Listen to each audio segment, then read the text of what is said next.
So in your physical format, have you run across the concept or the notion of unconditional love? Been hearing it. A lot of people talk about it. Hardly anybody gets it.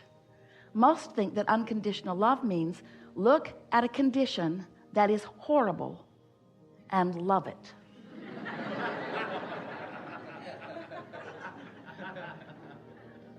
So you need a lot of practice at that.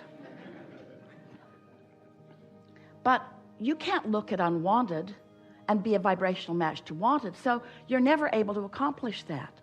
That's what makes you want to define things and explain things. But we want you to understand that what unconditional love is, we're going to make it easier for you. Unconditional love, unconditional clarity, unconditional appreciation, unconditional alignment, because love and appreciation and clarity and eagerness and all of those words that describe good feeling, they all mean alignment with source, and that's what love is.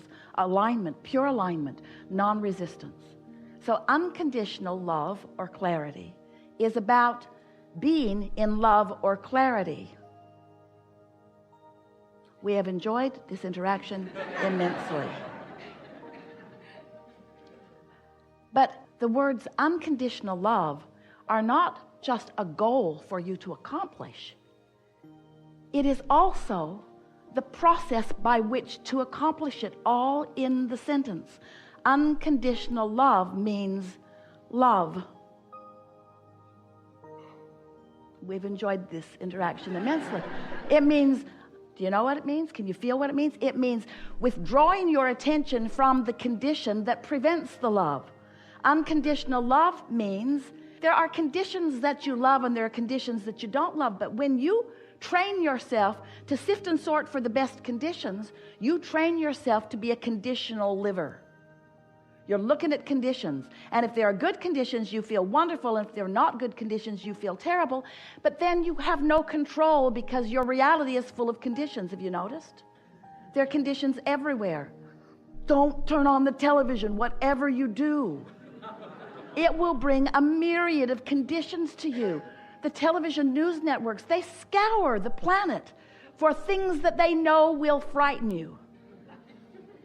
And they dramatize them, and they put them on 24-hour cycles, and they put music behind them, and they bring them right into your living room, and they say, practice unconditional love. And we say, you just can't look at that stuff without the opinion of your source about it rising in a vibrational frequency that will let you know where you are in relationship with it, you see. So unconditional love means you got to decide that first and foremost you want to be in alignment, and if it requires withdrawing your attention from conditions that don't allow your alignment, then so be it. That's what unconditional love is. It's caring more about love than about perusing the conditions. It's about caring more about alignment or love, appreciation, clarity, than being right. Oh. That's hard to take, isn't it? When you decided to come forth into this physical body, you did not say, I'll go forth, I'll be born, splat, and I will find the right way of living, and I will convince others to come that way with me. You didn't say anything like that. You said, oh, what a wonderful world this is. The diversity of this time-space reality will provide for me the most wonderful format for new ideas to be born within me that can be realized by me. Not new ideas that can be born within me that I will then take everyone else by the hand and show them the error of their ways and the rightness of my ways. Not one of you said that. You were aligned with source then. But then you get here and you don't feel so good, and your assumption is that the reason that you don't feel good is because that condition makes you feel bad. So then you set out to change a condition that you have no control over, and then you get defeated, and then you become so judgmental about the way others live. Those far from you, those in masses, and those up close to you. You know, I felt a lot better before you said that to me. You shouldn't have said that to me. You should not have said that to me. I was happy before you said that to me. But now you've said that to me. I'll never forget that you've said that to me. I'm going to use the fact that you said that to me as my reason to be miserable for the rest of my life. Oh, don't try to take it back now. It's too late. You can't take it back. My misery is my own. You're laughing, but you do it every day. Felt a lot better before that happened. If this condition were different than it is, then I would feel better. Maybe so. But if your feeling better is contingent upon that condition changing right before your eyes, you're in deep doo-doo. Because there is a momentum to all things. Things don't just happen. There is a momentum about them. Law of attraction and momentum are the same word. Law of attraction says that which is likened to itself is drawn. So when you give your attention to something, you activate a vibration within you about it, and things like that then are coming to you. And once you cross the 17-second mark, you've got some momentum going. Once you are 17 seconds, and you cross the 68-second mark, you've got enough momentum going that without a conscious decision about it, it's going to take off for a little while until you sleep. And the nice thing about sleeping is when you sleep, momentum stops. You can pick it right up, and usually do the next day, but you don't have to. So as we're visiting with you about creating your own perception of reality, it may feel to you that we are trying to teach you how to control the conditions of your life. That isn't what we are wanting to teach you at all. We want to teach you to control your alignment with your broader perspective, because that's where your happiness is. The success that you're seeking is alignment. But then we have to say to you that once you consistently find that alignment, the conditions of your life will meld and mold and become vibrational matches to the frequency that you are predominantly offering. So you will change the conditions, but we want to say to you, you can't let the changing of conditions be the motive for the reason that you are finding alignment, because if the changing of a condition is the motive behind finding the vibrational alignment, now your attention is upon the condition and you cannot get there from there. You cannot get there from there. Then you step into what you call tolerance. You just put up with it. You fool yourself. You kid yourself. You use words. You get a smile on your face. Say happy sounding things while you are emitting a vibration that is different from that. That doesn't work out very well, does it? So here's the basic statement that we want you to hold in your mind as you are moving forward forevermore. The universe does not hear what you say. The universe hears what you mean. And what you mean is what you're offering vibrationally. And you know what you mean by the way you feel. So if you are feeling uncomfortable about something, you have some refocusing to do in order to bring the discomfort into comfort. And as you begin to discover that you have the ability to bring yourself into that comfortable alignment, oh, then so many things that you've been wanting will flow into your experience. You have been sifting and sorting, and in the process, you've been launching these rockets of desires. And in the process, you've created a vibrational version of the reality that you are seeking. Now, we want you to understand that to you, it's a future version of a reality that you are looking for. But to us, it's an existing reality that you've already carved out that does exist. Can you hear the difference in that? When you want more money, you become vibrationally more prosperous. And even though you doubt it and you don't let it flow into your experience, you have become a more vibrationally prosperous being. So we began talking to you about this vortex. It's a vibrational reality that existed in part before you even came into this physical body, and that you've been adding to vibrationally ever since. And so for a while, we talked about it for quite a while with you. We wrote a whole book about getting into the vortex, being a vibrational match to the vibrational reality that is you. And after a while of listening to us, you were very kind and nice and patient with us as you were watching Esther wave her arm around about this place that you can't really see, while Abraham insisted that this is a vortex of creation and that everything you want is in there. And if you could just look more carefully, you could see it, that this is the vibration, this is the vortex, and you want to get in there, and you say, oh, okay. I don't actually see anything now that I'm in there. And then we said, of course, you don't see it or hear it or smell it or taste it or touch it, because that's all about the manifested version. In other words, the vibrational reality is, hear this, We're only going to say it to you 1,000,000 times.